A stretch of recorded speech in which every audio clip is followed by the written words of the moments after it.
اور علامہ ہدایت کی صاحب، کشتی اس سے امام پہلے حسین. بھی ہم جی نشست بات کر رہے تھے کہ ہم لوگ سیرت کو سمجھنے کی، پڑھنے کی کوشش نہیں کرتے اور امپلیمنٹ کرنا تو بہت دور کی بات ہے. آج کا مسلمان ہر سال حضرت امام حسین علیہ السلام کی نظر و نیاز کرتا ہے، مگر حقیقتاً خود کی زندگی کو بدلنے کو تیار نہیں ہے. آپ اس کی وجہ کیا سمجھتے ہیں علامہ صاحب؟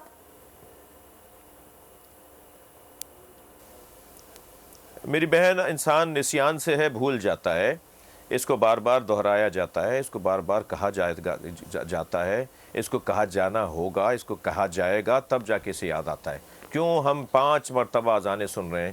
وہی بات صبح فجر میں ہوئی تھی، مولانا مؤذن صاحب نے وہی ظہر میں بھی کر دی، وہی عصر میں بھی کر دی، وہی مغرب میں، وہی ایک ہی اذان بار بار. کیوں بار بار ایک چیز؟ ایسے قرآن مجید کی کئی آیات ہیں جو تکرار ہوئی ہیں. ایسے ہی ہمیں اس واقعے کو بار بار دہرانا ہوگا. میں ابھی ایک بہت بڑی سیاسی شخصیت سے ایک ملاقات میں تھا کچھ عرصے پہلے، تو مجھے بڑا اچھا ان کا جملہ لگا. انہوں نے کہا کہ یہ جو کربلا ریویو کی جاتی ہے، کربلا دہرائی جاتی ہے، اس سے ہمیں بار بار، کیونکہ انسان ہے بھول جاتا ہے، ہمیں اچھی چیزوں کو دہرانے کی ضرورت ہے تاکہ ہم اس کو اپنے سامنے رکھتے ہوئے اپنی زندگی کو بہتر بنائیں. بالکل، آپ نے ٹھیک چیزوں کو دہرانے کی ضرورت ہے. اور میں چاہوں گی علامہ صاحب، اہل بیت کی محبت کا بھی حکم دیا گیا اور کہا گیا ہے کہ میرے اہل بیت کو برا نہ کہو. یہاں تک کہا گیا کہ میرے اہل بیت سے بغض رکھنے والا مجھ سے نہیں. دور حاضر میں تو علم کا حصول مزید آسان ہو چکا ہے، پھر بھی آج کا نوجوان اہل بیت سے دور کیوں ہے؟ کیا وجہ اس کی؟ جو اندھا یا بندہ ہوتا ہے، جو چاہتا ہے اسی کو ملتا ہے. تو اگر آج کا جوان یا آج کے معاشرے کے طبقات ان چیزوں کو نہیں لے رہے تو وہ چاہ نہیں رہے. چاہت بڑھانی پڑتی ہے، ٹیسٹ بحال کرنا پڑتا ہے. یعنی میں آپ کو مجسم کر کے عرض کر رہا ہوں کہ یہ جو کچھ کھانے، چائنیز کھانے اب سے جب کچھ مدت پہلے آئے تھے تو یہ ہمیں اچھے نہیں لگتے تھے، آج شاید ہر ڈش ہر دسترخوان پہ ہوتے ہیں. ٹیسٹ بحال کیا جاتا ہے، ذائقہ کو جیسے کھانوں کے ذائقے بحال کیے جاتے ہیں، ایسی اچھی چیزوں کے ذائقے بھی بحال کیے جائیں گے. نماز اگر ہمارا بچہ نہیں پڑھ رہا، ہمارا جوان نہیں پڑھ رہا، تو اس کا مطلب یہ ہے کہ اس کو نماز کا ذائقہ نہیں آیا ہے. اور اسی طرح جو آپ کا سوال ہے کہ کربلا اور اہل بیت سے محبت جیسے ہونی چاہیے، جیسا کرنا چاہیے، ایسا نہیں ہو رہا، اس کی وجہ یہ ہے کہ ذائقہ بحال نہیں ہوا. ذائقہ کیسے بحال ہوتا ہے کسی چیز کا؟ اہتمام کرنا پڑتا ہے، سجانا پڑتا ہے، اس کو اہمیت دینا پڑتی ہے. اگر والدین نماز کی خاطر نئے کپڑے پہنیں، اجلے کپڑے پہنیں، پرفیوم لگائیں، خوشبو لگائیں، کنگھا کریں اور مصلے پہ اتنے اہتمام کے ساتھ کھڑے ہوں، بچہ خود بخود نمازی ہو جائے گا. لیکن اگر وہ گندے کپڑوں میں تھکے ماندے مثال کے طور پہ ایسے ہی بجھی سی نماز پڑھیں گے، بچہ کہے گا یہ تو کوئی اہمیت کی چیز نہیں ہے شاید. تو ہمیں ایسے ہی اہل بیت کے بارے میں اہتمام کرنا ہوگا، جنہیں محافل کہا جاتا ہے، جنہیں مجالس کہا جاتا ہے، جو ان ایام کے اندر ان کی جو سیرت اور کردار ہے اسے ہمیں سجا کے پیش کرنا پڑے گا. جتنا ہم اسے سجا کے پیش کریں گے اس کی طرف توجہ ہوگی تو شوق ہوگا تو پھر ان کی سیرت کو اپنا لیا جائے گا. ہمیں اہتمام کرنا ہوگا. بالکل کام کرنا ہوگا، تبھی ہمارے بچے یاد رکھیں گے. اور بالکل کہ ہمارا اساسہ یہی تعلیمات جتنا اس کو پھیلائیں گے اتنا ہی ہمارے لیے اچھا ہوگا. اچھا، میں چاہوں گی علامہ صاحب، ہم خواتین کو باصلاحیت بنانے کی بات کرتے ہیں. اگر میں واقعہ کربلا دیکھوں تو بی بی زینب علیہ السلام کا کردار، جیسے وہ عالی مقام کے مشن کو آگے لے کر چلیں، شانہ بشانہ رہیں، پھر دربار یزید میں جو خطبہ، کہ ایسا خطبہ کہ در و دیوار اس کے دربار کے ہل گئے، وہ استقامت کا پیکر، ان کی سیرت، ان کا کردار، اس سے سیکھنا آج کی عورت کے لیے کتنا ضروری ہے؟ خواتین معاشرے کا ایک ایسا ستون ہے کہ جس ستون کے بغیر عمارت نہیں رک سکتی، معاشرہ کھڑا نہیں رہ سکتا، معاشرہ کھڑا نہیں ہوگا، معاشرہ آگے نہیں بڑھے گا. اور اسے ثابت کیا جناب زینب سلام اللہ علیہ نے. آپ اگر قرآن مجید سورہ مبارکہ البروج کے اندر اصحاب اخدود کا نام سنتی ہیں تو اصحاب اخدود جنہیں قتل کر دیا گیا، وہ کون تھے؟ ہم جب ہسٹری میں جاتے ہیں تو ایک واقعہ ہمیں ملتا ہے کہ انہوں نے باطل سے، ظالم سے بات کرنے کا انکار کر دیا اور تعاون کرنے کا انکار کر دیا کہ ہم تمہارے ساتھ نہیں چل سکتے. یعنی وہ یہ انکار والی بات جو ہم کچھ دیر پہلے کر رہے تھے. مگر ان کے ساتھ خواتین نہیں تھیں. ان کے ساتھ وہ واقعہ اگر قرآن میں ذکر نہ ہوتا تو ہمیں بھی بتانا ہوتا کہ اصحاب اخدود کون ہیں. لیکن کربلا کا واقعہ زندہ ہوتا ہے جناب زینب کے جگہ جگہ خطبات کے ذریعے سے.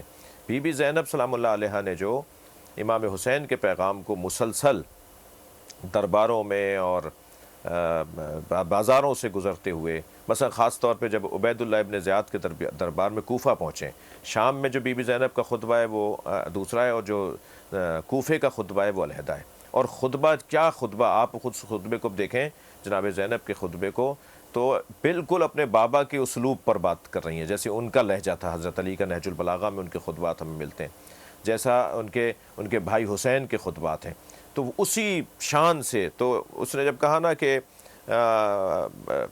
کیف سن اللہ بکا، دیکھا اللہ نے تمہارے ساتھ کیا کیا، وہ کہہ رہے ہیں جناب زینب سے، دیکھا کربلا میں اللہ نے تمہارے ساتھ کیا کیا۔ تو جناب زینب نے خطبہ ارشاد فرمایا، اور اس خطبے میں پہلے اللہ کی حمد کی، پھر اپنے نانا کی تعریف کی، پھر اپنے خاندان کا تعارف کرایا، اور پھر فرمایا اور وہ بات جو تو کہہ رہا تھا کہ اللہ نے ہمارے ساتھ کیا کیا، تو اللہ کو ہم سے زیادہ جانتا ہے، تو کیا جانتا ہے اللہ کو، میں تجھے اللہ بتاتی ہوں۔ فرماتی ہیں ما رائے تو اللہ جمیلہ، فریم کروا کے یہ بی بی کا جملہ امام بارگاہوں میں اور اپنے گھروں میں لگانے کی ضرورت ہے، اپنے آتے جاتے ہمیں نگاہ پڑے اس کے اوپر۔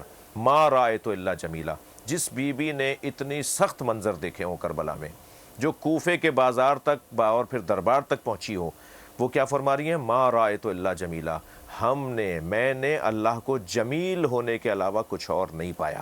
اللہ جمیل ہے، اللہ نے ہم پر احسان کیا ہے، اللہ نے ہم پہ کرم کیا ہے کہ ہم سے یہ قربانی لی ہے، بی بی اور ہمیں زینب اس قابل سلام جانا اللہ ہے کہ علیہ ہم کے اللہ کے کردار سے جتنا سیکھے میرا خیال ہے وہ کم ہیں۔ یہ وہی کردار ہیں جو ہمارے لیے مشعل راہ ہیں، جن کو سمجھ کر سیکھ کر ہم نے زندگی گزارنی ہے۔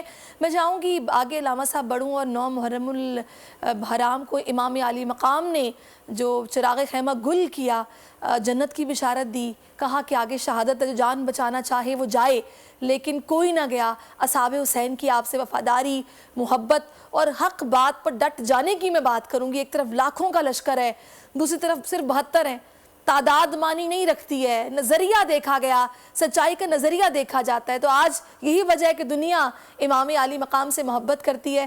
اس فلسفے پر آپ کیا کہیں گے؟ وہ حق اور سچ کے رستے پر ہوتے ہیں، انہیں ایک اور صفت اپنے اندر ایجاد کرنا ہوگی، اور وہ ہے استقامت کی اور بہادری کی صفت۔ دشمن پر غالب آنا جہاد اصغر ہے، اور اپنے اوپر غالب آنا جہاد اکبر ہے۔ یہ کربلا والے جہاد اکبر کر رہے تھے۔